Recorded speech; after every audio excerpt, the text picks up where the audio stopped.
Hey everybody! On this episode of Gaming and Collecting, me and Alex are joined by our fellow SuperPod Network content creator, Gerry from the podcast Super Ghost Radio, SuperPod Saga, and Retro Rehab to discuss a whole bunch of early console gaming memories from way back in the day. It's a super fun conversation, even if Alex drives us mental with her anti-N64 propaganda. But hey, it wouldn't be GNC without the nonsense. Anyways, guys, on to the intro music.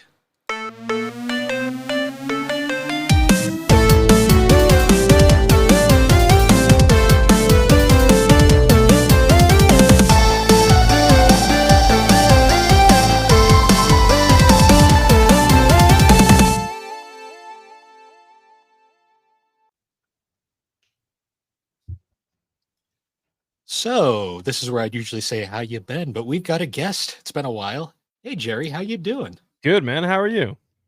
I'm doing good. It's been a while. I think last time we had you on Like a year ago, I think. So it was episode 108, and this is I going to be. forgot that you have all of your. Do you just have those episodes printed there so that you can look in reference, or is it like I understand it's for looks, and it's really fucking cool that you have that on your wall, and that you have, for the listeners out there, Bill has a wall full of every episode clip art, and that's pretty wild. Yeah, that's insane. But I feel like there's an ulterior motive to this. I feel like it's just easy for you to go, and that was on episode. So I will say it is very convenient, but I will say this was also a gift from my mother when I moved into my house. Word to your mother. It only currently goes up to episode 125, but eventually we'll get the rest of them all put together so we can have the full, because we're almost at 200 episodes, which is insane. That's crazy. I can't. I don't believe you when you say that. 200 is a big number. Well, it's funny because Alex only lives through the GNC stuff, but then me and Gerry are both masochists who are on 3 podcasts each. So, yeah. And speaking of that, it's last so time, I don't know how you do it. I don't either. But speaking of that, last time we talked, you were only the host of Super Ghost Radio. Yeah. Do you want to shout out your other 2 shows now? Nah. No, I'm just kidding. No thanks. Nah, I don't like that. I don't like those other ones. I gotta do those ones with Aaron from SuperPod Saga. Yeah. So just recently we announced that I am now the co-host of SuperPod Saga with Aaron. And Aaron and I got silly and thought it would be a good idea to start yet another podcast, Retro Rehab, that's focused on all things retro. So yeah, we are masochists at heart, I think. We just like having our shows to talk about different things with people. See, what's funny is I have like 3 very different co-hosts, then you have 2 shows with Aaron. I know. And at the time of this recording, we're recording Super Ghost tonight, and Greg is on vacation, so it's me and Beth, but Aaron's gonna hop on. And if for some reason Beth is like, I don't feel good, I'm sick, it's just gonna be another Aaron and Gerry adventure on a different fucking stream. I mean, the best is still when we did the SuperPod special. Everyone go check that out on the SuperPod Network YouTube channel, by the way.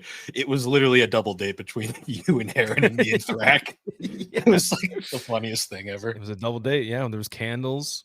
You didn't see it because the camera's cut too quick, but we popped those tops off right after that recording ended. Oh yeah. Like those tops came off. We were like, Funko Fusion, yes. Yeah. But before we get off the rails, Alex, you just had quite the adventure. Oh yeah, I was in Texas for like 5 days. I spent roughly like 2 days in Dallas, and then the rest of the time in Waco. Yeah, it was pretty fun. I competed at the national competition for Irish dance. And I recalled for the first time, which is all I wanted. So now I checked that box off the list, and I don't want to go to nationals again. It's too stressful. Hell yeah. How many times did you hear I'll tell you what? Please tell me at least once. I definitely heard it a couple of times. Definitely did. I'll tell you what, that girl can dance.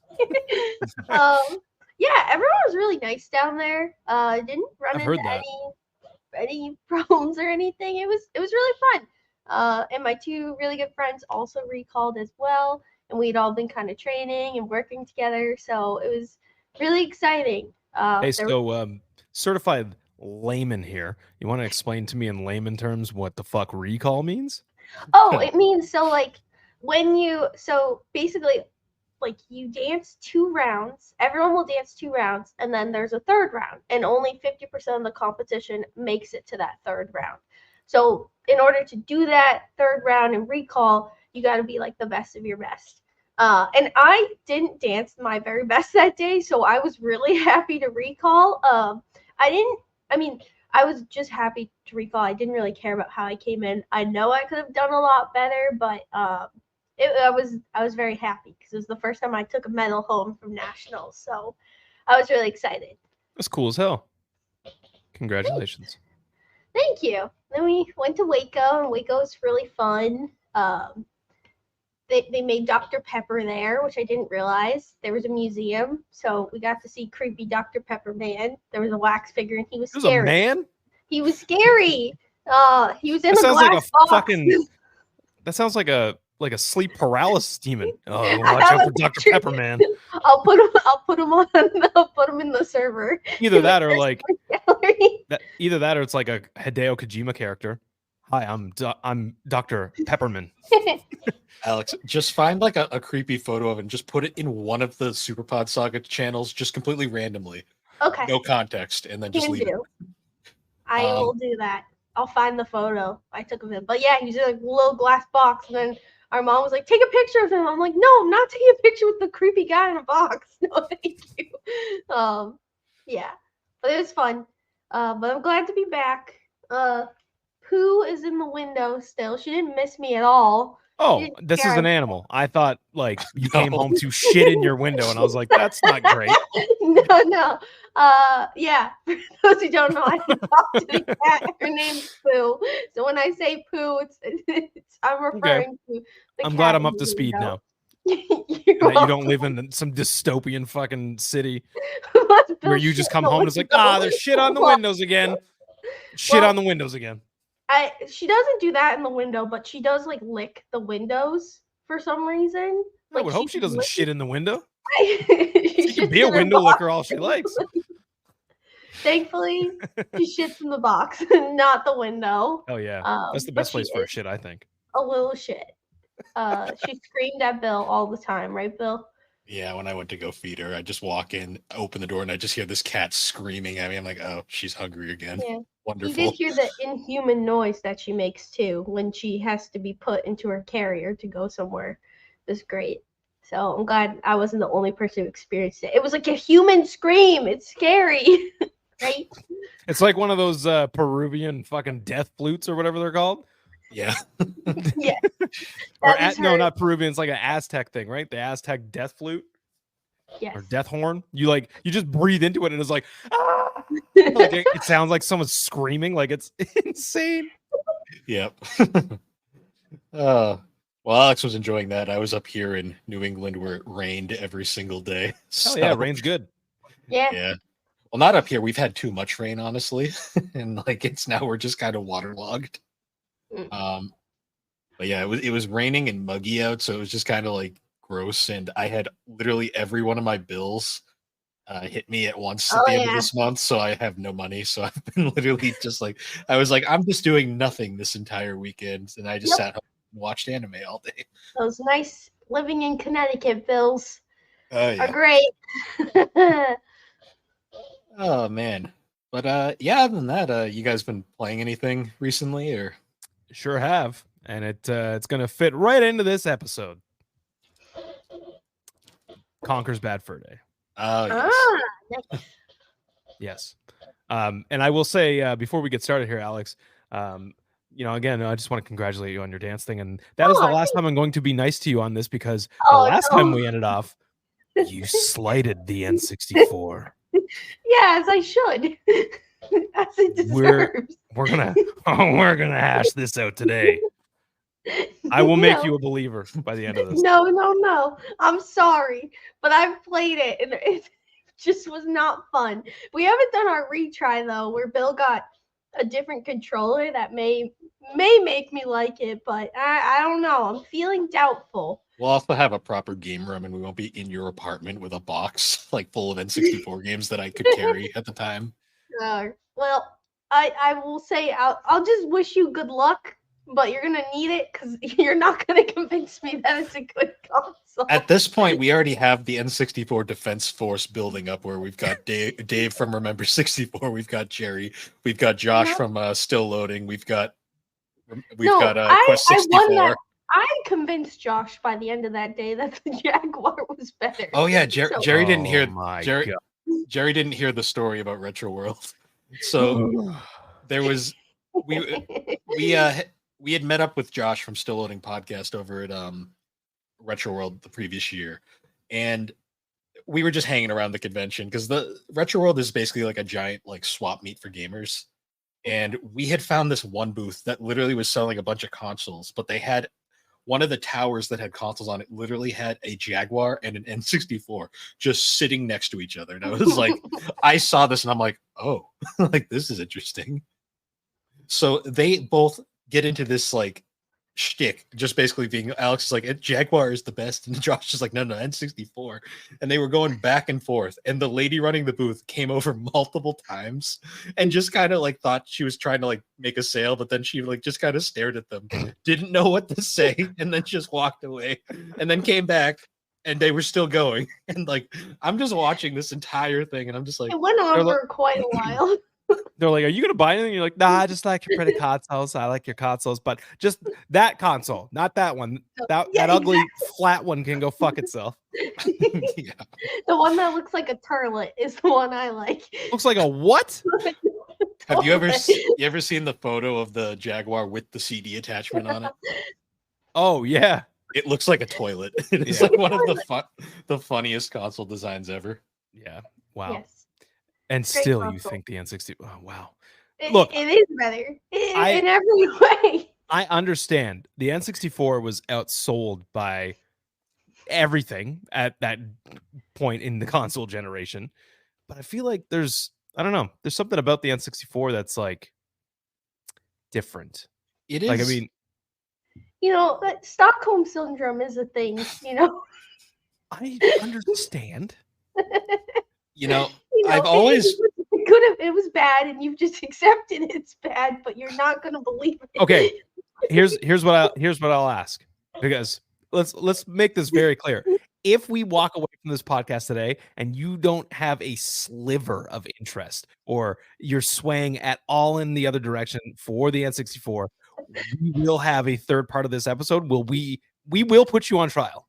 Well, that'll be your crimes. That'll be N64 Revisited, where we bring in Dave, we bring in maybe I can get in Quest, maybe I can get Josh. I think Thrax on Alex's side, because of course he is. Oh, if you bring in Quest 64 Mike, someone's getting roasted. I finally met him, and he is a very nice man. He is hilarious. I love Quest 64 Mike. But that'll be I'm gonna have to like kidnap her and just like make her play N64 for an entire day.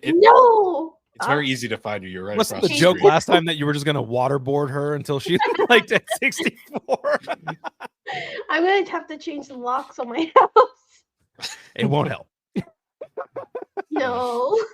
We'll find ways. Life finds a way. No. I will say, just to tie up this N64 discussion before we move on to other topics, I will say the N64, though, out of every console, like every popular console, I should say, seems to be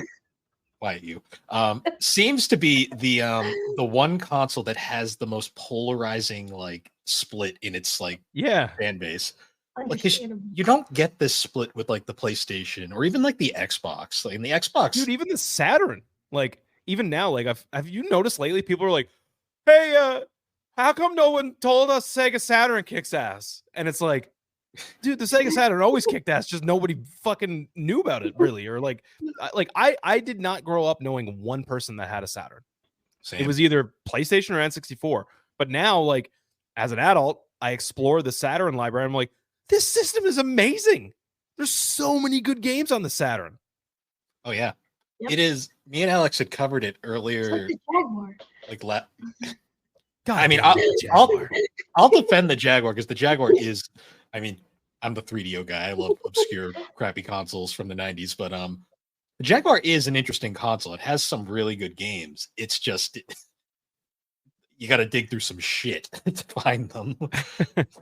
Yeah, like that. No, What was that Penguin game you were talking about? that's Oh, a Attack great of- game. That Attack is of a the great game. Attack of the Mutant Penguins is actually a Teenage really good Mutant game. Ninja Penguins. Yeah, No, it's a good game. it's a tower defense that's surprisingly really good. Boy. Um, Well, Don't knock it till you try it. I tried the N64, okay? So I can knock it. I'll admit though, like that the little sub like section of games that you had to experience weren't very good because I did not have A, we were struggling on time, and B, I only could bring so much stuff. And unfortunately, this is one thing I will say. A lot of the games that I really like for N64 are single player games, and it's really hard to like pull out like the good multiplayer games, especially because Alex isn't a big first person.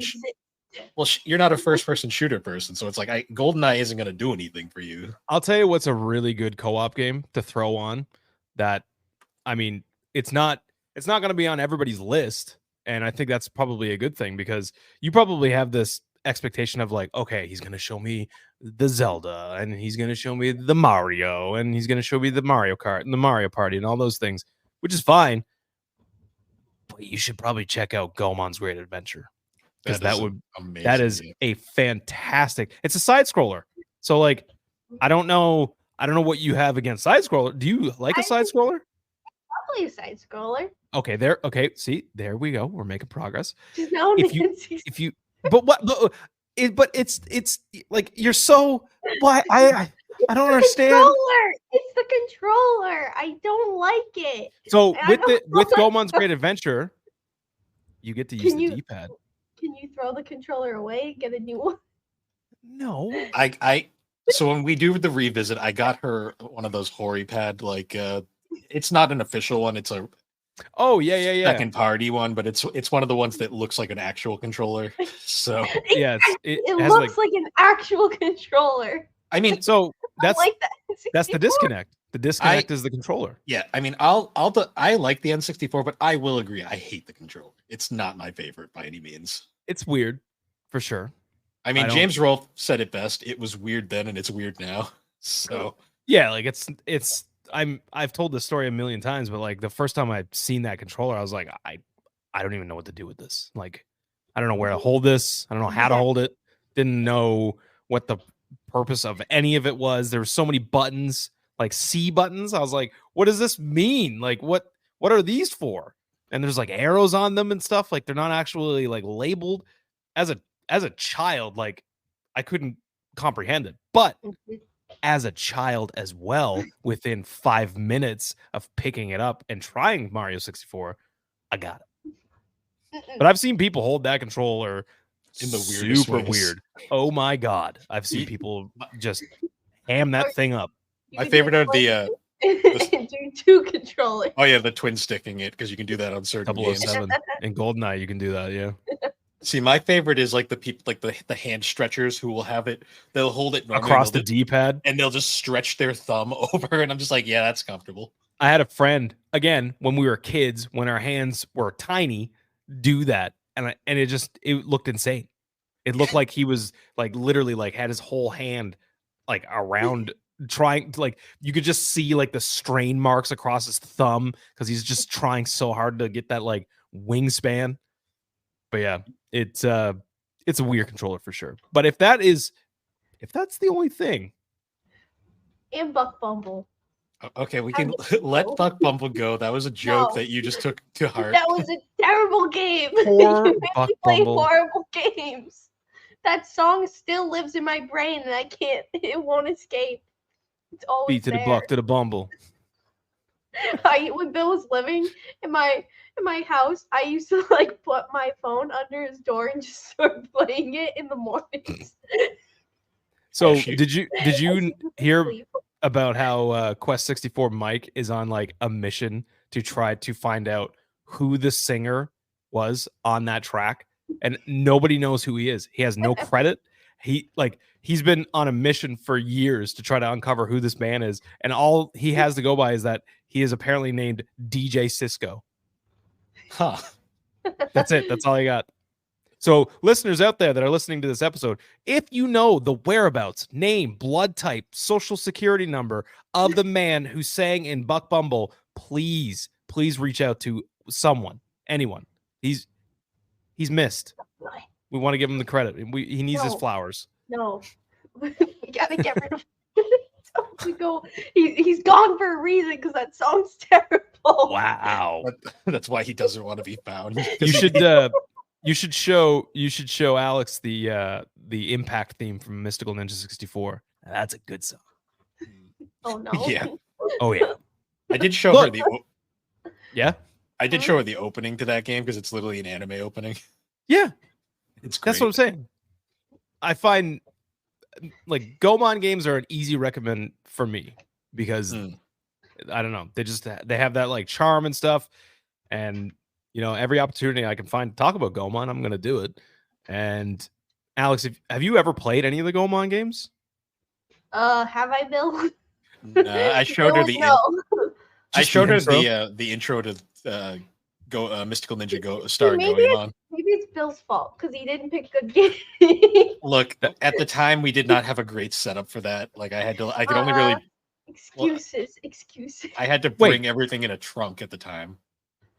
Is it Bill's fault you don't like the N64? It might be. Honestly. Are the tables turning here? Well, I think it's the controller and Bill. Honestly, I think the problem is mostly the controller because a lot of her misery during that experience was she just hated the controller. Yeah, I mean, you could just get one of those. Hands hurt. I don't want to play it. That's I was also really limited on game because we didn't have a lot of time, so I couldn't do like a Mario Party or a couple of the better like multiplayer games. I was kind of limited to like racers and fighting games, and unfortunately, fighting games on the N64 aren't amazing. And Alex doesn't like Smash Brothers; like it's just not her style of game. There's three really good ones. I see. The thing is like me and Bill. I really like fighting games. Really? So the fact that I'm just good at. I'm like pretty good at them. I wouldn't say I'm great, but I always can beat Bill, which is always a plus for me. Right, I also Bill? suck. I also suck though. So. Yeah, so it makes it more fun experience for me. So I like playing the fighting games, and then the N64 didn't have any, which is like my main draw on a lot of those. I didn't have any at the time because I think the only one I had was Smash Brothers, and Smash Brothers is like the one fighting game Alex doesn't like. But to be fair, Smash Brothers is nothing like any fighting game. No, I mean it is and it isn't. I just can't. I get distracted too easily. I have squirrel brain, and I just can't keep track of who I am. So I can't play Smash because there's two more fighting games on the N64 definitely worth checking out. Obviously, Killer Instinct Gold is a fantastic fighting game. Oh, sorry. Look, you broke your chair? This is the second time it's happened. Didn't you break your chair the last time we had Gerry on? Maybe. I just broke over here breaking chairs. I was just like, I hate the N64. Rips chair arm off. I didn't know. No, I literally didn't do anything. Like I literally just leaned on it. It's and then either that or this is her like nervous way out of this conversation where it's like, oh shit, he's trying to convince me good fighting games. Oh, my chair's broken. Oh, look at this. Look what happened to my chair. If I want to escape, I have a standing desk, so I just raise it high and then hide under the desk.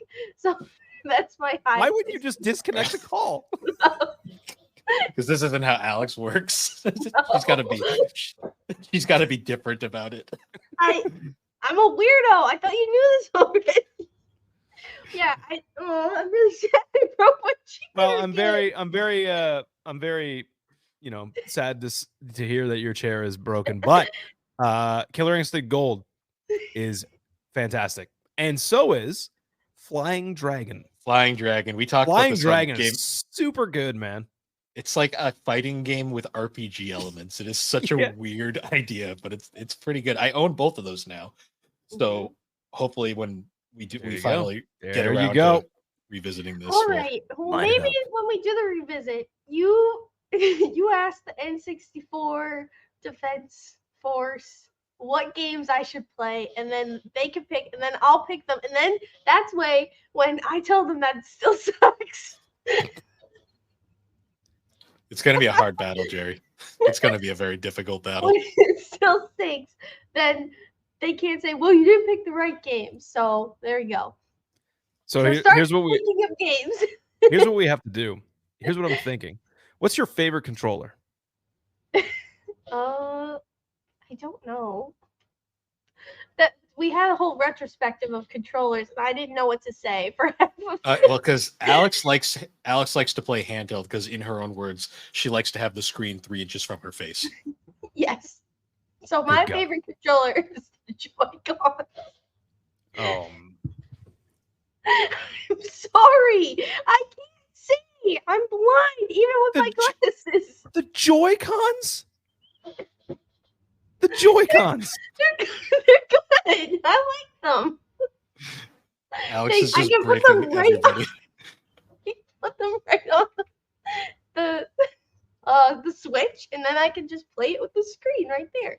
It's great. I can bring it wherever I want to go. The Joy-Cons. That PlayStation one. That's the one. That's the winner. The Joy-Cons. Over the N64, over Super Nintendo controller, even. Okay. All right. I like the Jaguar controller too. That one. Okay. Nice. Yeah. That checks out. Yep. She loves sounds about right. She likes to push. Yeah, she likes to push all 12 buttons that don't do anything. Like the next thing she's gonna say is, you know what's a really underrated control scheme? The Nokia N-Gage. Now that control scheme I like. You know what else? What is really nice? The spoon from the CDI. You've never held one of those in your life. I wish You're just saying could. it because I wish I could. It's like shaped like a spoon. Have you seen? So the CDI has a controller that literally looks like a spoon. Yeah. That seems like a really nice controller. Yeah, does it? It does. Okay. Low key though, I do want an this one works someday. really well too. Just a mouse, and keyboard. You know, like when I play the Sims. Well, do I have good news for you? What? You can play N64 with a mouse and keyboard. Alex just does not compute. Oh wait, isn't that oh no. I just hear like the dial-up tone. Oh, no, window just opened up and I don't know what I did. An internet window opened up. Oh boy, now she's getting under her desk. I'm scared. All right. Well, before Alex breaks the podcast any farther, let's move on from the N64 now. Bye. So, oh god, she is actually disappearing. Bill, you need to make this a video episode. Oh, it will be. It will be. Oh god, how far is she go? She's gonna knock her computer desk over, and this is gonna be the end of the podcast. I'm so well, this is what I put up with every week. Not every week. I love how you can hear it's like moving down. I can pick it up. Oh, there we go.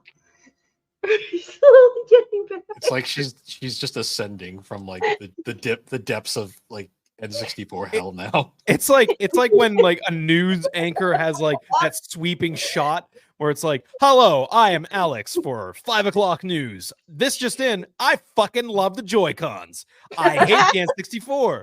Back over to you, Bill." So let's move on now from that. I believe at the end of the last episode we kind of left off around the 5th generation of consoles. And we didn't really get into like PS2 onward, I believe. So where would you guys like to start? Dealer's choice. I mean, PS2 is a fantastic console. I could talk all day long about the PS2. I say maybe, let's talk about the PS2 because it did kind of steamroll this entire generation. Yeah, pretty much. A little bit. But look, I do have a lot of love for some of the other ones in that console generation. But like, the PS2 just fucking dominated. It is a great generation, but it is the literal console generation definition of a curb stomp. Like the gap between PS2's up here, Xbox is down here, GameCube's down in the pits of hell down there because it didn't sell that well at all. Poor Dreamcast didn't have a chance. Yeah, PS2 though.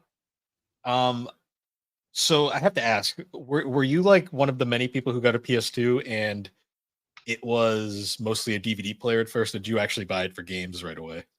No, I got it for games. When I got mine, it was Christmas, and I got Tony Hawk 4, I think was the one that I got with that one, and then Vice City. Those were like the two big ones.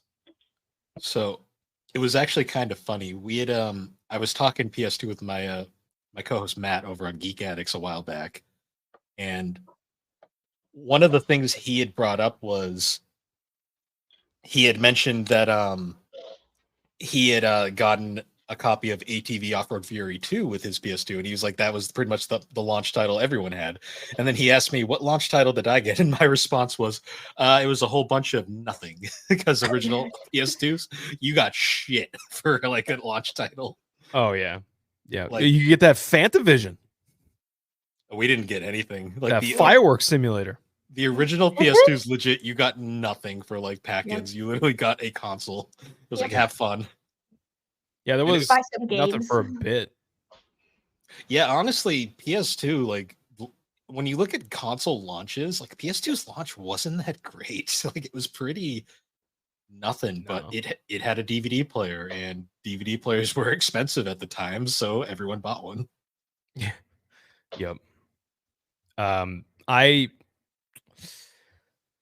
trying to remember because PS2 was around the time where I started to like kind of buy games out of my own money, like money that I had a better sense of money then. And I realized that like, oh shit, some of these are expensive. And then like some of them were cheap, but like sometimes I felt like the majority of the ones that I wanted were always super expensive. But I'll never forget, I have a really cool memory with the PS2. I had a tailbone surgery when I was like, I want to say 16-ish. And I remember getting out of it because it was just like a day surgery, but I was like fucked up on morphine and shit. And I just remember my parents being like, "Do you want anything like before we go back home? Like, do you want any McDonald's or some shit?" And I was like, "I want video games. That's what I want." And they were like, "Okay, checks out. You're gonna be on your stomach for the next 2 months, so yeah, let's go get you some video games." And I fucking shuffle my way into this GameStop, and I'm like blasted on morphine. And the guy's like, "Hey, how's it going?" I'm like, "I want scary games, man." And he's like, "Huh?" And I'm like, "Yeah, man, I want some scary games." And for whatever reason, I ended up picking up Siren, which is Oh, that's one a of fun the one. most unnerving games on the PS2. And I also picked up Drakengard, which wasn't a scary game, but I was just like, this Not at this all. looks cool. Look at this guy in the front. He's cool. It's got And dragons and shit. yeah, that game not that good, but I mean, it was okay at the time. But I just remember like laying in bed on my stomach playing Siren, and it being like one of the most terrifying experiences ever. And like I couldn't like look away because I'm like on my stomach playing like my arms are hanging over like the edge of the bed, and it was awful but amazing at the same Oh. time. Siren is one of those games where it was very early in like the PS2. So Siren, fun fact, was made by the guy that was Yeah. partially responsible for Silent Hill. And that was such an early point in like 3D graphics for these kind of games. They didn't really know how to do like human models yet. So Siren has some of the most uncanny, unnerving like It's human weird, models. man. Like because Yeah. they're like pre-rendered kind of, but also Yeah, 3D. they did like essentially they just did the same thing that like Rare did with GoldenEye, like where they took real people's faces and just stuck them on polygons. But like with Siren, I guess where it was like a generational step, they did the same thing, but also just kind of like had the polygons like move with the like it was. I don't know how they really did because I don't know if it was a mocap thing or what it was, but like even now going back and playing that, like I threw that on like last month, and I was like, this game, man, this still is like pretty like not a good time for your nerves. It's weird because I don't think it's scary as much as it's just like unsettling and kind of unnerving. Yeah, it's just like you're constantly like, I don't feel good. about what's happening right now. And like, yeah, there's not a lot of like jump scares, really. Like that's not what that game is aiming to do, is to do like the loud jump scare stuff. It's more of just like the atmosphere is just, yeah, like just, it's crazy. And how good it stands up even now. I'm surprised that they haven't, well, I guess that was, I think, Japan Studios. It was Team Siren, which was based off. So it was a studio within Japan Studios. It later became Team Gravity, and they made the Gravity Rush games. They did? I didn't know that. Same Steam. It's actually kind of interesting, but they made three Siren games. We never got the second one. The second one's legitimately terrifying. Like that game is fucking nuts. Siren 2? Yeah, Forbidden Siren, Siren 2, whatever it's called. Yeah. I think that one only released in Europe, I think. Europe and Japan, I believe. Yeah, but I've heard that it's like insane. It's legitimately terrifying. And then we also got a remake of one called Siren like Blood Money or something. Blood Money. Blood 50 Cent, Blood in the Sand. It's the Siren Blood Curse. It was Blood in like Blood Money. Yeah. That was on PS3, and that was in it was like an episodic thing. That was very scary. Europe got a complete physical edition, which of course they didn't. We didn't because they fucking hate us over here. But I know. Yeah, apparently that one's not as good though. Yeah, like I feel like some of the episodes, like the one where you're playing as like the little girl, and I think it's in a hospital. Holy shit, that one is rough. But some of them are just kind of like, it's whatever. But funny enough, I have not played Siren 2, so I've always wanted to go and try that one out. So I think I might have to throw that on one soon-ish. But I kind of want to beat Siren because I've never beat Siren either. So I kind of want to beat that first. So yeah, go ahead. I was gonna say what's kind of funny is like I was thinking back on like what the first thing we put in our PS2 was, and we didn't have games right away. So I vividly remember the first thing Alex watched in a PS2 was a Sailor Moon DVD. Yes. What else would you watch? What else would you put? So I love Sailor Moon. I fucking love Sailor Moon. Wonderful. I have memories of, and here's the thing. I feel like there was a stigma when we were like I was a child. You know, this is a long time ago. That, you know, if you watch Sailor Moon, like it was almost like, you know, boys are watching Transformers and fucking Mummies Alive and Power Rangers and shit like this, and it's like, you watch Sailor Moon? I'm like, do you understand how fucking badass Sailor Moon is? Like, are you guys not watching the same thing I'm watching? Because what would happen was I would go home for lunch in like, I think it was like grade 4. And when I would go home for lunch, like the only thing on was Sailor Moon. There was 2 episodes back to back on my lunch break. Everything else was like fucking the Maury Povich Show and like The Price is Right and shit like that. And I'm like, I don't want to watch that while I'm eating my pizza pockets, man. I want to watch some cartoons. So Sailor Moon was the only thing. But dude, Sailor Moon is awesome. Yes. I fucking love Sailor Moon.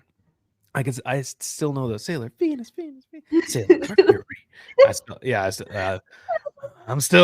still in there, living rent free. Good. Did you ever watch the reboot? No. It's probably for the best. I would keep, if you haven't watched it or like read the manga, then just keep watching the original. Don't watch the reboot. I will not watch the reboot. Yeah, because the original is great. But the reboot had some good things too, but it also had some terrible 3D animation. And then speaking of terrible 3D animation, boy, were there some stinkers on the PS2. Oh yeah. It was you don't get a library that big without a few missteps. Yeah, people go ahead. I was gonna say people underestimate just how big the PS2's library is. It's so big, man.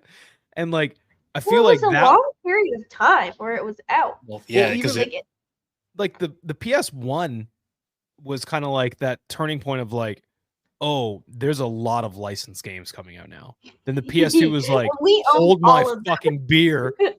Let me show you what a lot of licensed games look like.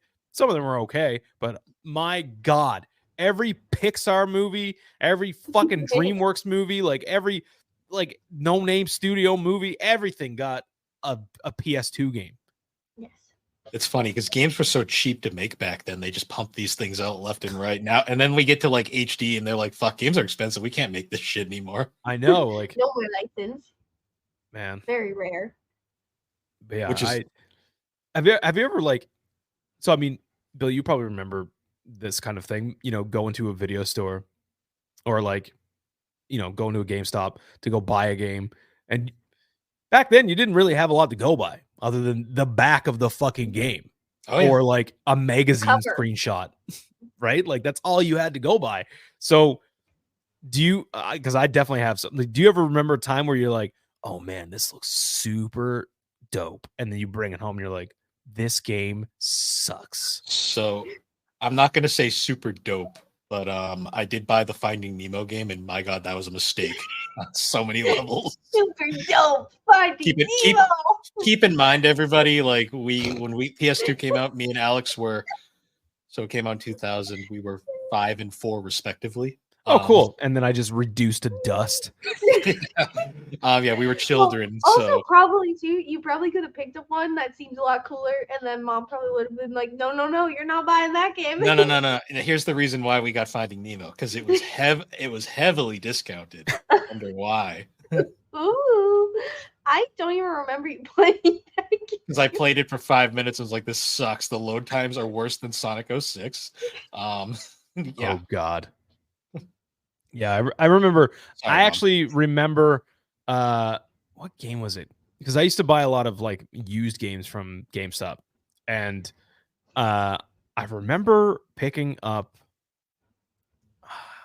It might have been Code Veronica, and I got home, and I like pop it open. Didn't pay attention to the disc. Pop it in, and I'm like, what the hell is this? There's like these little penguins and shit on the screen. I'm like, what game is this? It was Disgaea 3 or 4 or something like that. Like it was, yeah, somebody had put a Disgaea game in. I mean, you kind of got an upgrade there. Well, depending on who you ask. Like those, I gotta fix my chair now.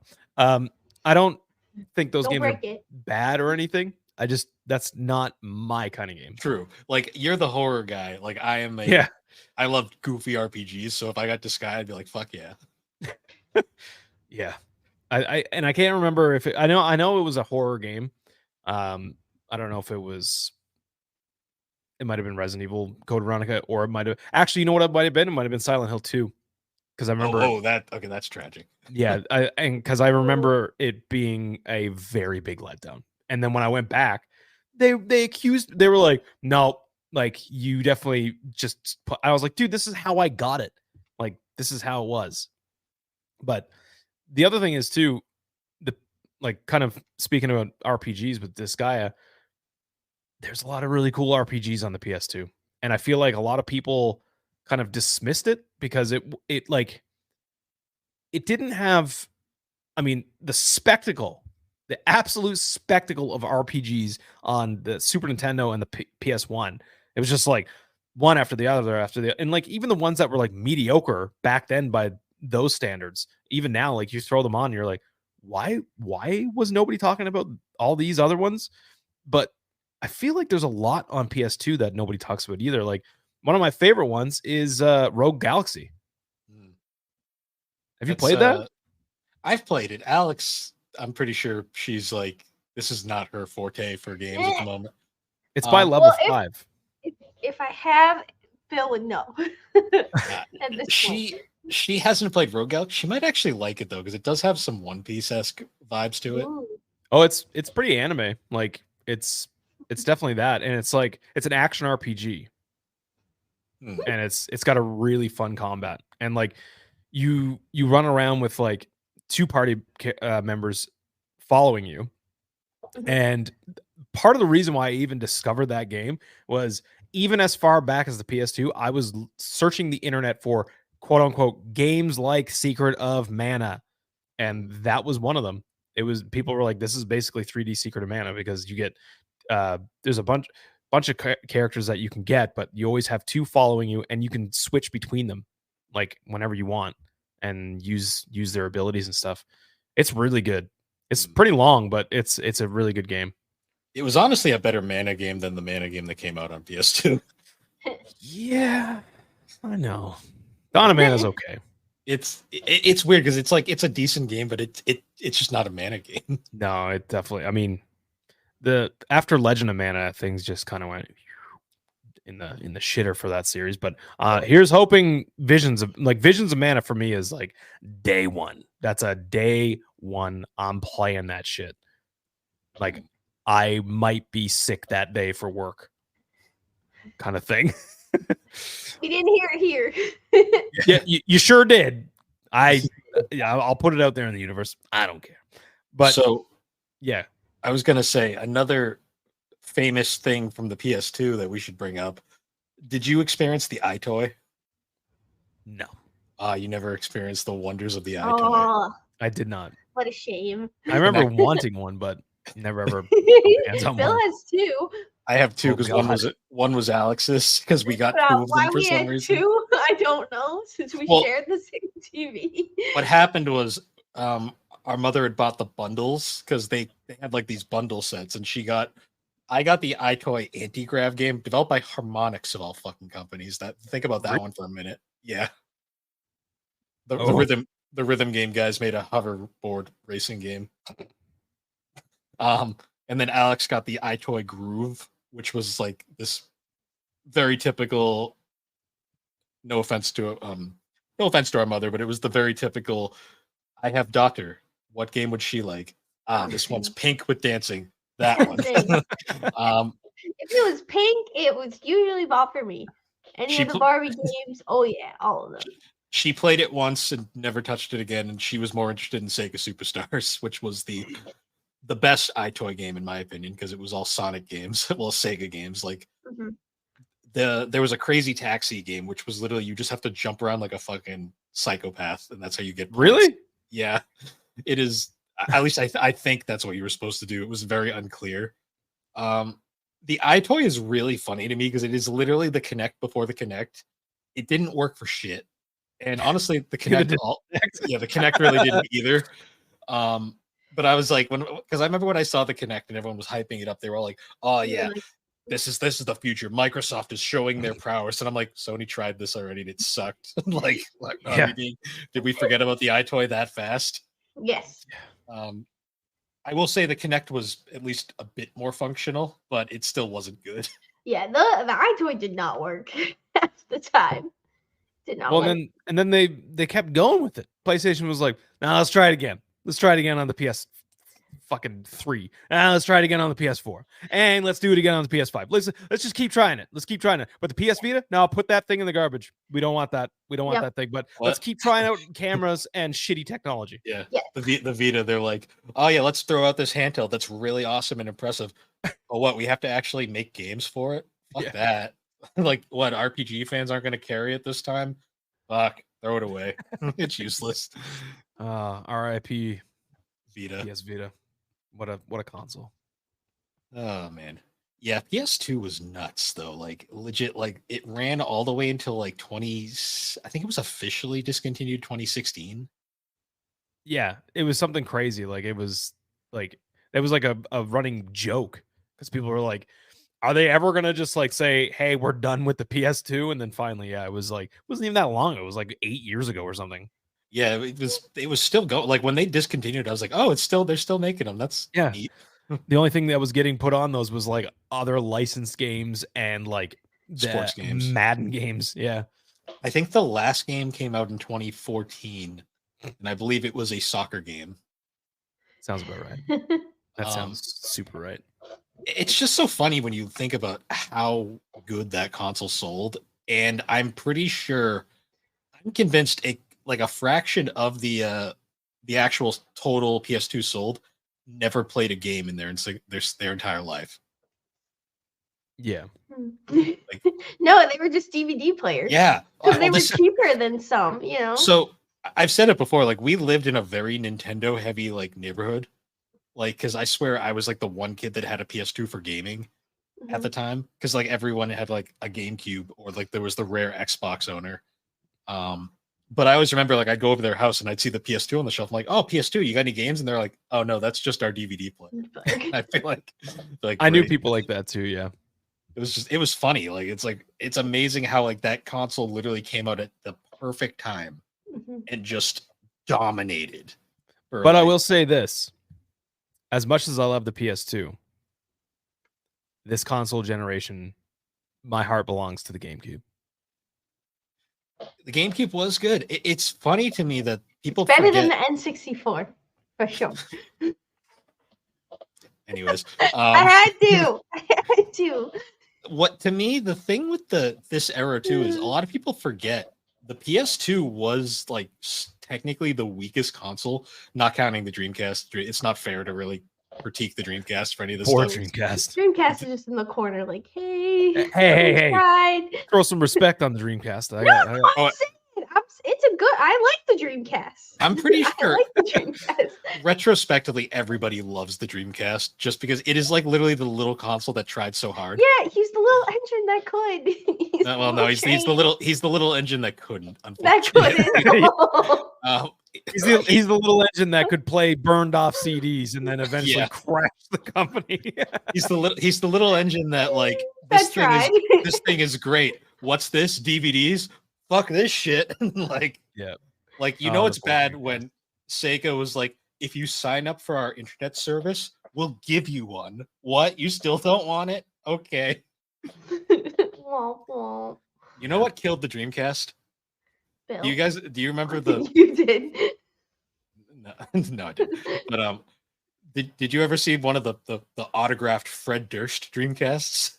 Get the fuck out of here right now. You can find these on eBay. Fred Durst signed so Fred Durst had like a partnership with SegaNet, and he was a big Dreamcast guy apparently. But there is a bunch of signed Fred Durst Dreamcasts that you can buy, and it is like the weirdest thing. And I always joke because some people are like, that kind of kills the value of it, and I'm like, fuck you. Hey. Let's see. Where can I buy one? Wonder if I type this into Google and hit shopping. Oh, I'm sure you'll find one. The Fred Durst autographed Dreamcast. I see there's articles about it, but I don't actually see any. But I need this. I need this Dreamcast. Yeah. How wild would it be to have? Yeah, that's the picture that I was looking at too. Kind of see it there. Him just autographing Dreamcast, like 1,000 Dreamcasts. I need that Dreamcast. Oh my god. Yeah. For those who don't know, Fred Durst, if anyone living under a rock, Fred Durst, the lead singer of Limp Bizkit, he's kind of a meme. Yeah.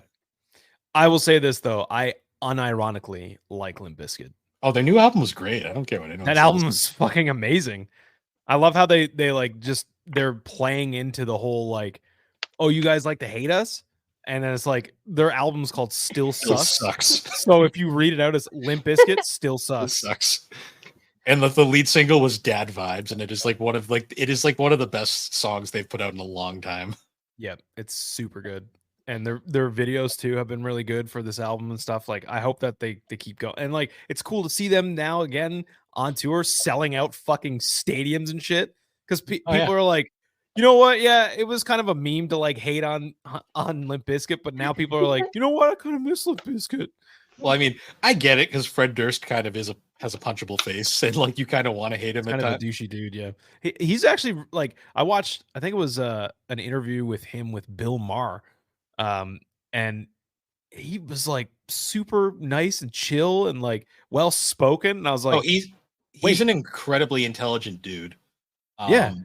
And like doesn't drink, doesn't smoke. Like he was just like, yeah, man, like all the things that people think about him are like not true. And he was like, we started making music like the Limp Bizkit music for people to rebel against like the jocks and shit. And he was like, and then I look down and I see all these jocks screaming our lyrics, and he was like, ah, fuck.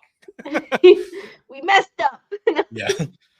Oh boy. But going back over to GameCube because I don't want Speaking of Limp Game. Bizkit, GameCube is literally like the console that I envied as a kid because I mean ironically PS2 was the better option in reality just in terms of game library. yeah. But the GameCube had so many amazing games. Oh man, so many. And like, dude, I'll never forget. I was so like, nope, I got my PS2, I'm good to go.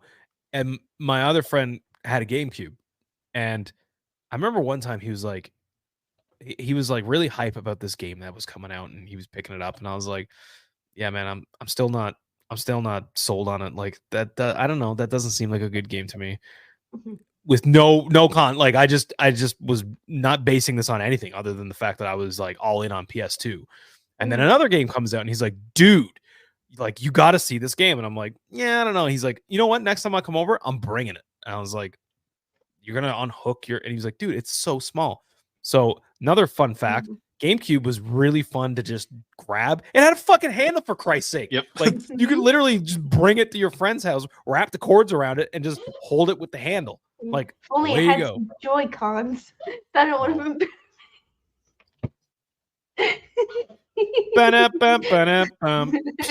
I will say though, like I always pictured like bringing the console to a friend's house back in the day. You got the GameCube people are all flexing their lunchbox, and you got the Xbox fans lugging this fucking behemoth around with their two massive, with their Duke controllers, which are just about as big as the GameCube.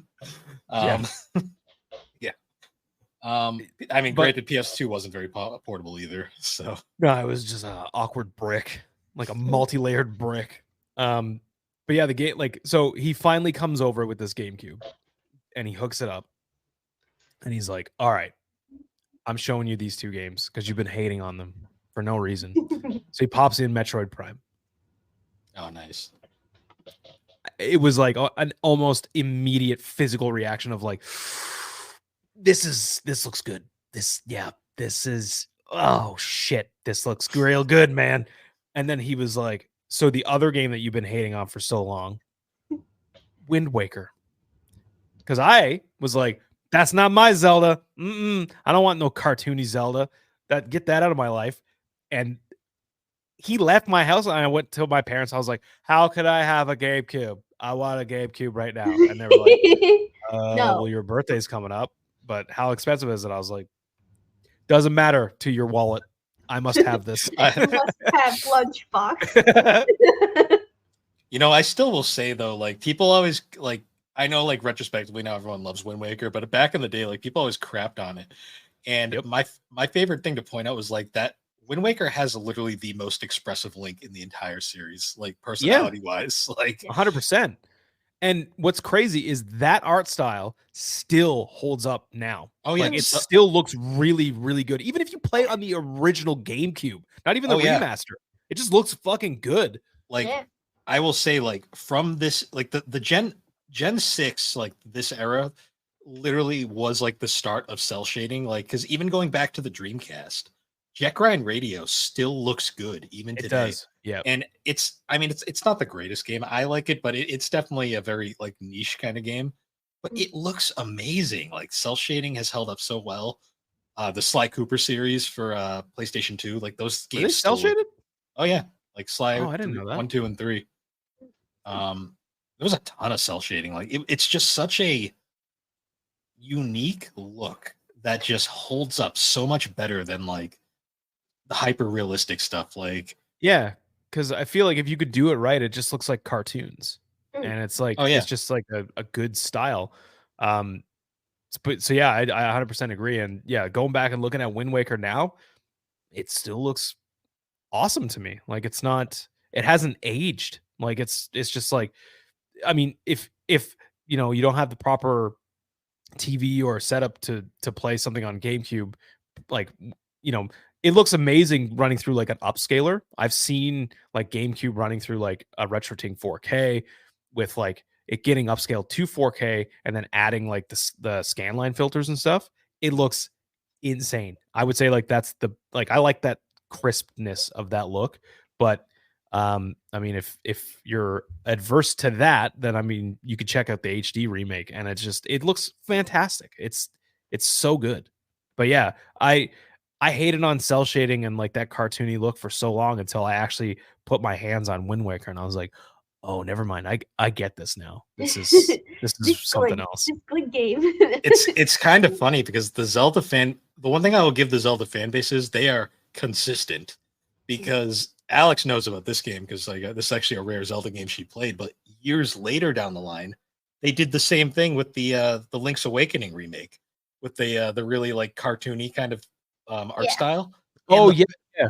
and the fans threw a bitch fit over it, and I'm like, this looks great. What are you talking about? Well, back to that one video, Jeff Gerstmann on Giant Bomb, like losing his mind. He was like, "This is why we can't have nice things, okay? Because you guys are out there, you're worried about, oh, I want my Link to be a wolf, and I want to be out there, and I want to fuck like a wolf." And it's like, this is why we can't have nice things, because as soon as they change something like that, people bitch, and I'm guilty of it. I've been in that boat where I'm like, don't like the look of that. No, yeah.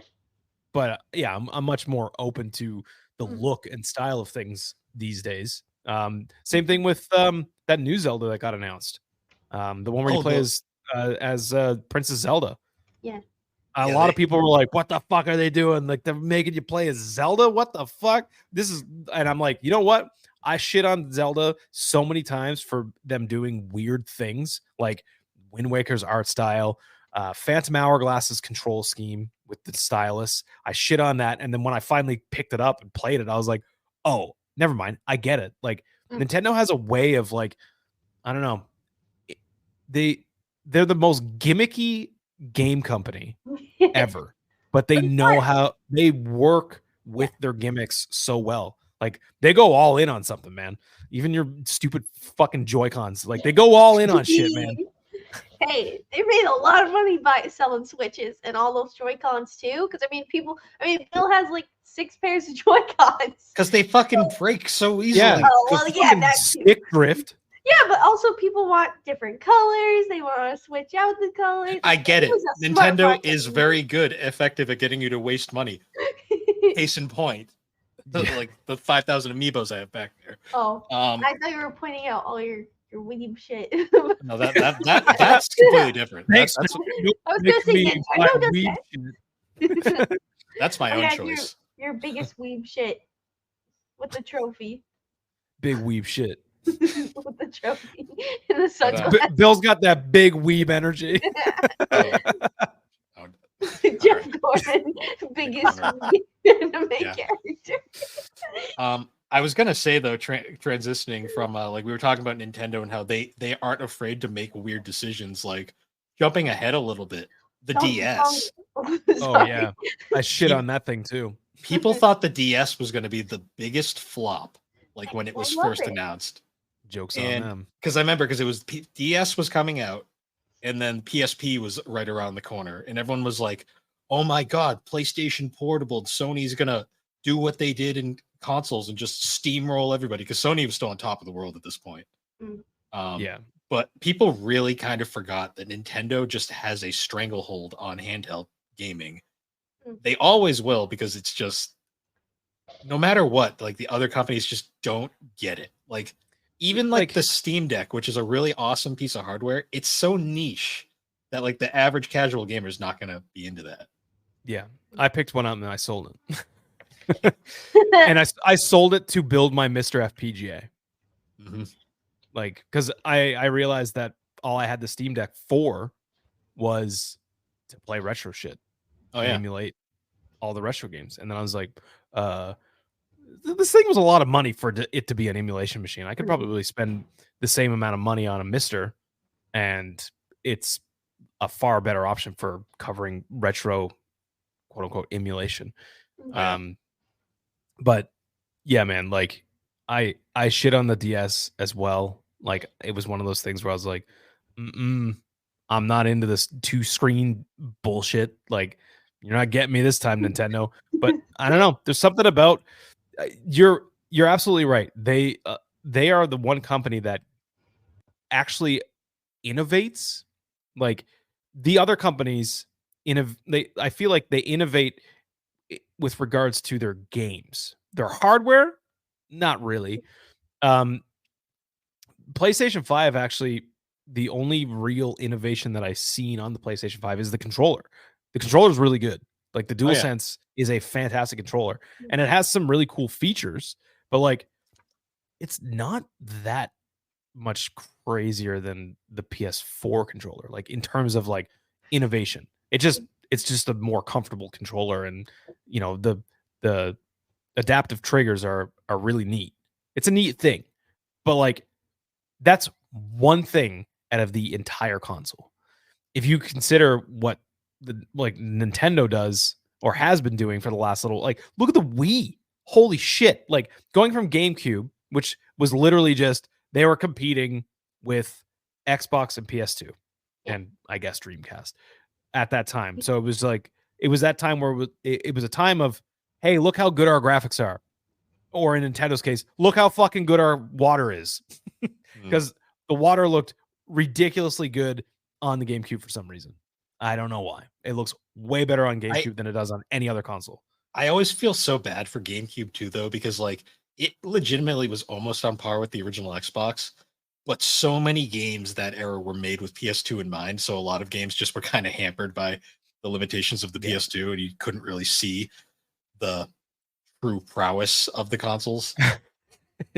Yeah, 100%. But yeah, I don't know. Like, there's something about how Nintendo just goes about making new hardware. And yeah, GameCube to Wii, massive difference where people are like, I don't understand. What is this thing? And then you're just like, just try it. Just try it and see. And then as soon as you pick that thing up and play Wii Sports, like for 2 seconds, you're like, this is unlike anything I've ever played before. Like this is something different. The Wii was definitely the point in Nintendo's history where they their advertising campaigns at the time were 100% the most effective I think I've seen in a long time. Like everybody remembers the famous like the 2 Asian men getting out of the smart car and just knocking on the door and being like, "We would like to play," and then just yes. They made it look so cool. And I mean, it was at the time. Granted, nowadays you look at it with rose-colored glasses or that perspective, and you're like, yeah, it's not as great as they made it look, but it's still fun. Like it is. I play Wii semi regularly. Oh yeah, Wii Sports is good. That's your cardio. I would argue it's next to Super Mario World. It's the best pack-in since then. Honestly, yeah. Because like I was thinking about this, like, because Nintendo the Wii's ad campaign was so good that I think they accidentally like ran themselves into a corner with their ads going forward. Because after that, their ads became so sterile and so just like basic that like the Wii U, like no one knew it was a damn console for the longest time. Yeah, they thought it was just like an upgrade for the Wii. Like they thought that was just like, oh, you just get a pad for the Wii. Nah, my kids already got the Wii, so I don't need it. Yeah, but like the Wii U's failure was, I think, the wake up call that Nintendo needed, because the Switch comes out and the Switch advertisement is a complete step in the right direction, because like everyone knows the iconic like the Joy-Con click sound. Like you hear that and it's like, oh, Nintendo ad. What are we seeing now? And I love that Nintendo's pretty much. Well, it's funny because like Nintendo's like current like direction now is they've just given up on consoles, and they're basically like, we're just gonna make handhelds period going forward that you can plug into TVs. And it's like you can see their success, because like the Switch literally took their handheld mentality, brought it to the console space, and it was like, hey, it works. Like I legit thought the Switch was going to finally dethrone the PS2 as the best-selling console of all time. It came just short. Like it didn't even beat the DS, but it was close. Like I think if they kept it going for a few more years, it might have made it. Yeah, probably. But yeah, back to the console. What was it? The 7th console generation we're on? Well, we were kind of transitioning from the 6th into the 7th, because like, I mean, the Xbox, there's not really a lot to say about it. It's it's a great system, but Microsoft was so kind of weird during that era. Yeah, I maybe played original Xbox once in my life, if I'm being honest. Like it's not something that was in my like I didn't have any friends that had one. And by the time I actually did play one, I think I just played like Splinter Cell and a sports game, and I was like, okay, I mean, I don't need this. This is fine. I can do without this thing. And yeah, it just wasn't on my radar at all. But now looking back, now that I'm trying to achieve the ultimate setup with all these consoles and stuff, I definitely want to get an original Xbox because I have a 360 that I have ready that I'm gonna do a mod on, and I'm gonna have that loaded up with a bunch of stuff. And the thing is, you can play the Xbox games on the 360, but not all of them. Yeah, it's Because very technically, a lot of those are just getting emulated through the Xbox. It's like a weird injection thing. So there's compatibility issues. So to kind of alleviate that, I would like to just have an original Xbox and have that alongside a 360 and kind of go from there. I really want a crystal one. Those crystal ones are really cool. yeah.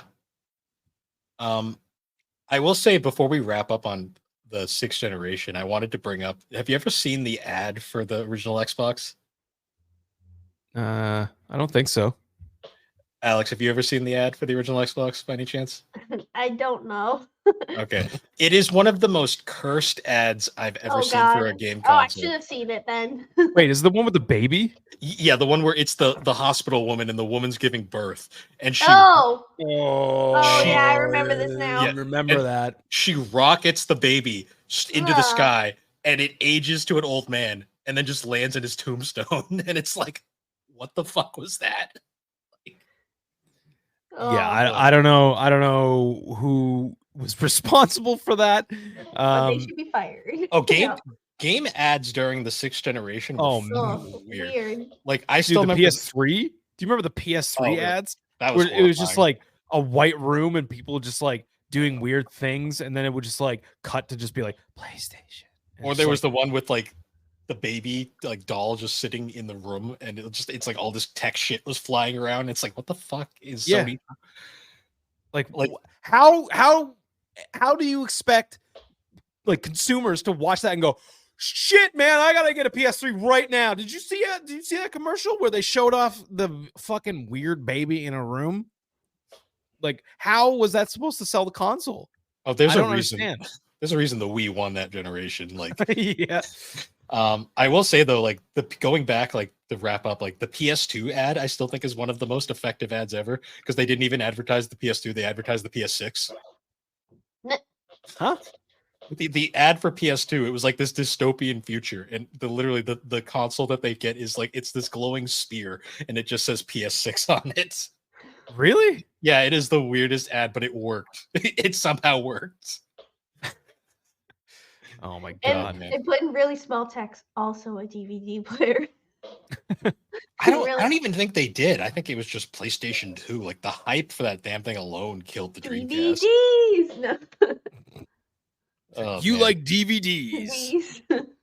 Buy this. Play the games later. Yeah, Gen 7 though, that was a weird time to be a gamer. Yeah. We're talking PS3. It was never the same. PS3 with what else did we have? PS3, Xbox 360, the Wii. Was there anything else? Was there any like weird outlier at that time? I'm just trying to think. It was the Zeebo, if you want to count the Zeebo. Oh, fuck is the Zeebo? It was some like weird like I think it was like a South American console. It was one of those weird discount like mobile phone weird things. Oh. Zeebo. Well, in this console generation, it was the first time that I owned all three. I didn't own a 360 until after it was discontinued, but I did have a PS3 and Wii for most of it. Yep. The PS.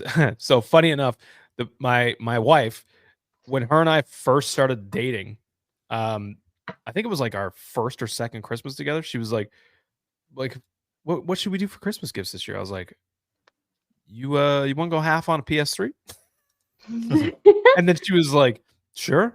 I was like, all right. So we march over, we go grab our PS3, and I picked up Burnout Paradise, Resistance 2, and I think Dead Space. I think Oh, so you got a PS3 when there was games for it. Yes, I did. And then not long after that, Fallout 3. Oh, so nice. like, yeah, my library of PS3 was like pretty good right out of the gate. See, for us, like, so we had the Wii. Me and Alex shared the Wii, Yes. and then I had a PS3. And I remember for the PS3, because I got it at launch, there was fuck all to play for it. Because my game selection was MotorStorm, which was the pack-in. Good game. It was not bad. Lego Star Wars: The Complete Saga. Mm, Fine game, but doesn't show off the system at all. no. And Sonic 06. I thought you also That was a launch game? It was right at the launch window, because you got to remember the 360 was a year early. Oh yeah, I kind of forgot about that. That's a Didn't weird you also- detail. I thought you also had Little Big Planet. No, that wasn't until like 2008. That was way It later was? down the. I thought you Now had that from the beginning. Yeah. That was around the point where the PS3 finally started getting games that were like worth a damn. Things Yep. actually happened. Yeah, like by the time I got mine, like within the same year that I had mine, that's when like I got Uncharted, I got Fallout 3, I got fucking Little Big Planet, I got like so many crazy games were starting to come out, and I was like, oh, this is the obvious choice for me, because at the time, like Gears, I had a buddy that had a 360, and he had like Gears of War and stuff like that, and he was, pretty into it, and he had showed it to me, and like I played it, and I was like, yeah, I don't know, like I feel like there's more on the PS3 right now that I can't get on the 360 that I'd rather play. Because dude, I love those Resistance games. Oh yeah. Like Resistance 2 blew my mind. And it was funny because we get home and I'm like, what is this port for? Like, what is this thing? And HDMI. That was the first time I ever had to buy an HDMI, because I was like, what is this even? And then I look on the back of my TV, and I didn't even realize, like, I had a flat screen TV, and I was like, oh, that's what this thing is for. And I plugged it in. Holy shit, this looks crazy. I still had a CRT for like the longest time when I first had my PS3, so I was plugging it in with the old white and yellows in the front.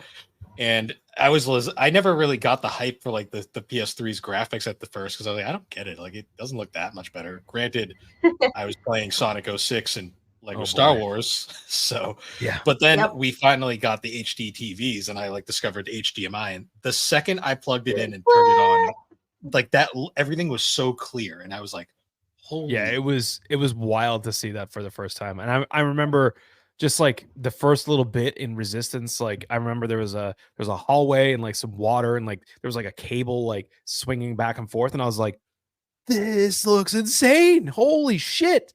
Like, it was blowing my mind. Like, it was the first time, because like, yeah, from PS1 to PS2, it was, at launch, it was pretty like, okay, yeah, this looks pretty good. But like, I feel like the jump from PS2 to PS3 was like, okay, we're really doing something with the graphics now. Oh yeah. Like, to me, I'm not gonna lie though, like being an RPG guy, it must have been so confusing to be a Sony guy at first, because like we had like nothing, and meanwhile the 360 has Lost Odyssey, Blue Dragon, Tales of Vesperia, and it's like, wait a minute, did I make the wrong what's going on here? Like, it's like, oh no. Eventually it flipped, but I have to say though, the Wii was like the weird outlier just in the background during this generation. I know, because it just kept pumping crazy games out, like, and like there would be games that wouldn't even really have a lot of advertising, or like you wouldn't really hear much about them, and then years later you'd be like, wait, so the last story, why did this get under my radar? Like, how did I miss this? And like, there's like, I mean, the last few like big RPGs on the Wii were incredible. Like Xenoblade Chronicles definitely didn't feel like it should have been on the Wii. Like Oh, that, yeah. for what it was worth, was much more ahead of its time, in my opinion. I still remember early on too. Like this was like the real. So, fun fact: this was me and Alex's first Nintendo console like ever. The Wii? Yeah, because we were Sony people like the entire time. Yeah. What's funny though is like I still remember hooking up the Wii and like I remember like we spent hours just making knees for like the first. Yeah. I know. Yeah. Yeah. Like there's so much to like explore Horrifying on the Wii. abominations. Oh yeah, I got to a point where I've just realized Alex has been adding a really to her thing every You progressively. just throughout this noticed episode. that. You just noticed that. Okay.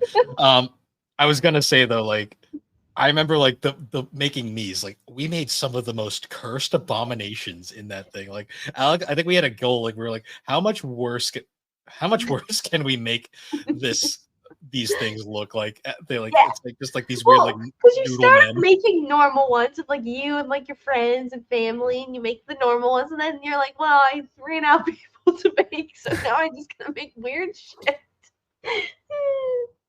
Yep.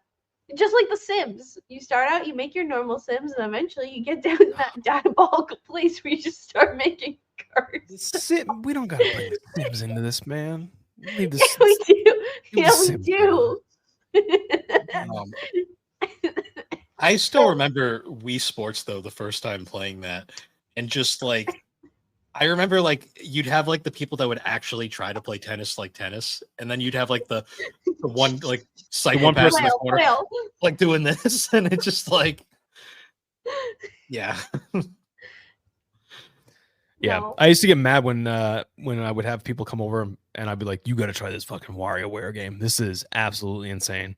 And you know, there'd be ones where it's like you got to like jump rope or whatever, and you like hold the Wiimote above your head, and you get these lazy fucks come over and they're like, "I could just fucking do this shit." And it's like, yeah, you can get out of my house. Is what you can do because we're gonna play video games here. Yeah, get out of my house.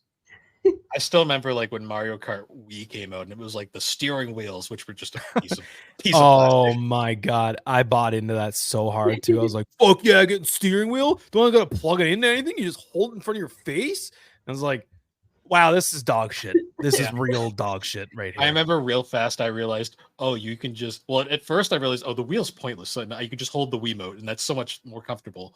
But then you realize, like 3 minutes later, you're like, oh wait, you can just plug a GameCube controller in and just play like a normal person. Mm-hmm. Yep. Yeah, there was a lot of weird peripherals on those generations, like between the Kinect and like the Wii Fit. The Wii Fit. How Jesus to Christ. You know what I used to call Wii Fit? How to ruin your self-confidence with one simple game. Yeah. It's like literally The worst part it was is when it takes your me and it like puts you on the scale and goes and it makes your me super fat. It's like you're obese. Yeah, like if your like you can be like rail thin, but if your BMI is weird, it's like you're in danger of being overweight, and it's just like your Wii just goes boom, and it's like yeah, great. They see that's the thing though, like that translates poorly from the Japanese culture where they don't give a shit. They'll be like, "You're fat. You need to lose weight. Well, yeah, eat healthy." Yep. Over here, you say that, and people are like, "I just try to live my best life, man." Come on. See, it's so funny to me though because they tried so hard with Wii Fit, and I mean, I give them credit. Like they were trying to do something to make people be healthier and also game at the same time.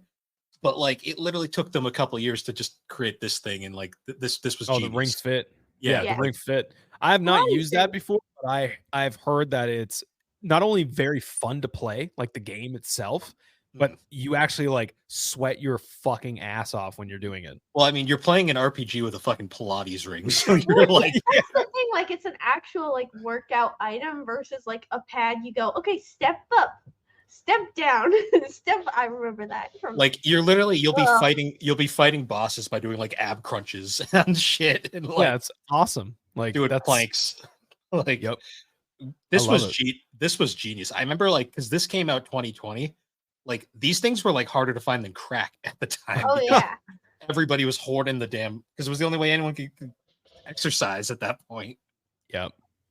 Yeah, again, man, Nintendo's just always coming out with like all their stuff is not good. Like there's definitely a lot of misses there, but like I feel like none of the other companies are really like trying to do gimmicks that are gimmicks that work and not just like, Yeah. hey, look at my new fucking webcam that you can play like a game on. That's not good. I mean, Sony's doing PSVR, which I mean that's fine. I'm not a huge I VR guy. so here's the thing. I do really like VR. Mhm. I have an Oculus. I had a PSVR 1. I want to get a PSVR 2 at some point. But I still think even though the like VR has been out for a while now, Mhm. it's still very niche. Yeah, like so when PSVR original came out, Jesus Christ, Alex.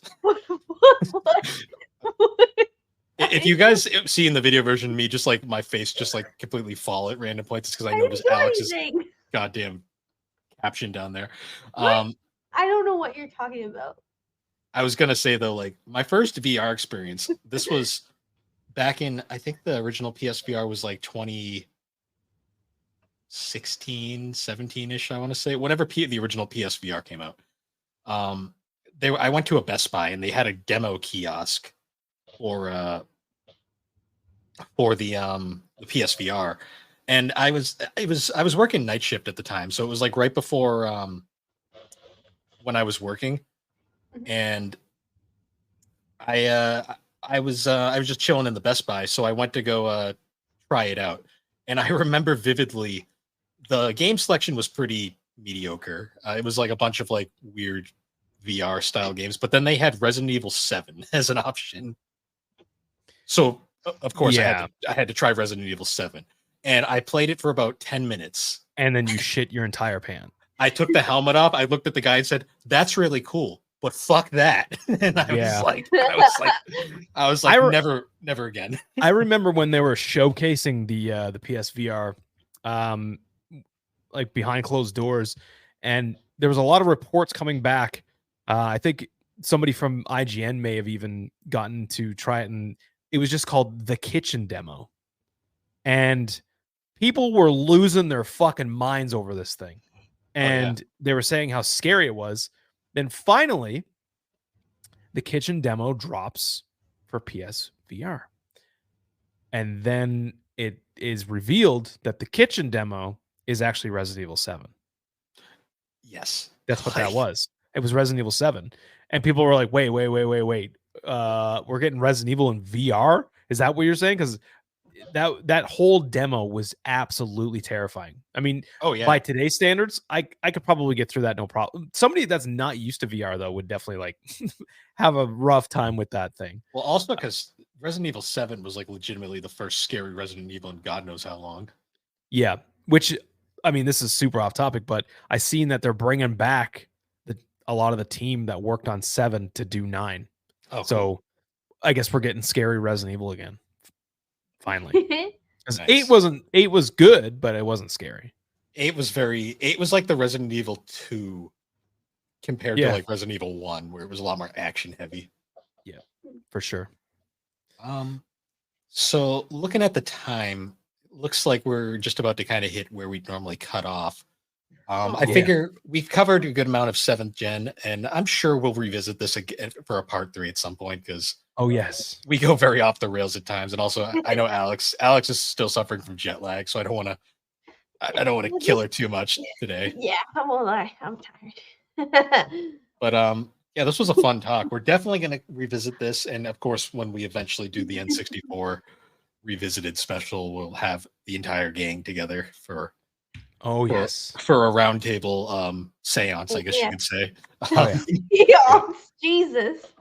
But before we sign off, Gerry, do you want to shout out all your stuff again? Sure. You can get me on Super Ghost Radio, where I host, and then I have my 2 co-hosts, Greg and Beth, joining me for just a grab bag of stuff each episode. Then there's also Aaron and I on Retro Rehab, talking about all things retro. And also I am co-host on SuperPod Saga. And you can find all of those shows on the superpodnetwork.com. Yep, and you can also find all of our shows on the superpodnetwork.com. Get the hell out of here. Oh, right? It's crazy. We can also When did this happen? when you and Aaron just came up with an idea one day, and then Aaron messages me at work, and he's like, "You want to join our network?" And I'm like, "Aaron, okay. When did this happen?"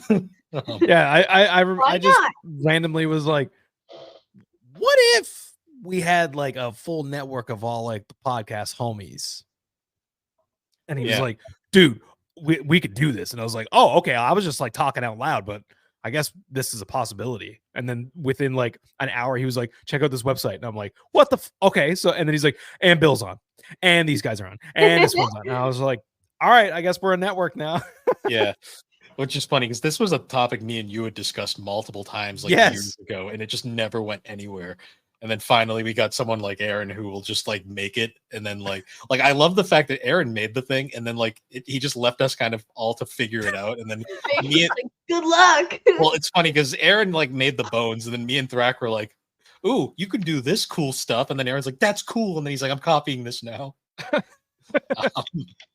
But yeah, shout out to everyone else on that network as well, like the guys over at Novel Console, Bar Silence, Find Time, Gaming Together, Friday Night Gamecast, Remember 64, The Elder Trolls. I believe that's everybody. I don't think I forgot anybody this time. There's Water bottle facts. there's some new things in the pipe as well that Nice. we'll talk about that off camera. Yes, and I'd also like to give Gerry another shout out because for those who haven't read the description to our episodes, he also did our theme song for this podcast Yeah. Hey, that we've had since the beginning of season 4, which is very nice. hell yeah. Mhm. Shout Thank out to that. I have the link to your SoundCloud page down in the thing, so if anyone else wants to reach out, that is always an Yeah, at option. some point I'm gonna like get myself properly set up so that I can actually have some sort of a service where I can offer like themes and stuff like that. But yeah, if you anybody out there listening, if you ever want a theme made like a song, I've done this podcast theme. I've done Super Ghost, Retro Rehab. I've also done Above the Ring. I've also done Tommy's new one. Tommy's Ride nice. Along. Oh, Yep. yeah, I forgot about Tommy. Yeah, Sorry, Tommy. poor Tommy. R.I.P. Tommy. His AI crashed again. Yeah. All right. But once again, guys, thanks for joining us on Gaming and Collecting. You can find all of our stuff at my brain just broke. You can find us on every major pod. You see, I'm waiting for Alex to interrupt me every 3 seconds, but she's being good right now. Oh, well, if you say so, I can definitely No. interrupt. I was going to ask if you could make me an intro song for my one-time podcast of Water Bottle Facts. It's just like the sound of like pressing 50 piano keys at once. Just a big train wreck. I don't think I want to do that. So you just you send it to her and you're like, here you go, and it's just the Buck Bumble theme. Yeah. I'm leaving. Bye, Alex. Goodbye. As she does that, what I'd like to say once again, guys, you can find us on No, all of your major podcast no. platforms, particularly Apple Podcasts and Spotify, and you can find all of our links at linktree/the Games and at the SuperPod Network. And with that, I tapped it out to the top. and on that note, we'll see you guys all later. Bye-bye. Bye. So long.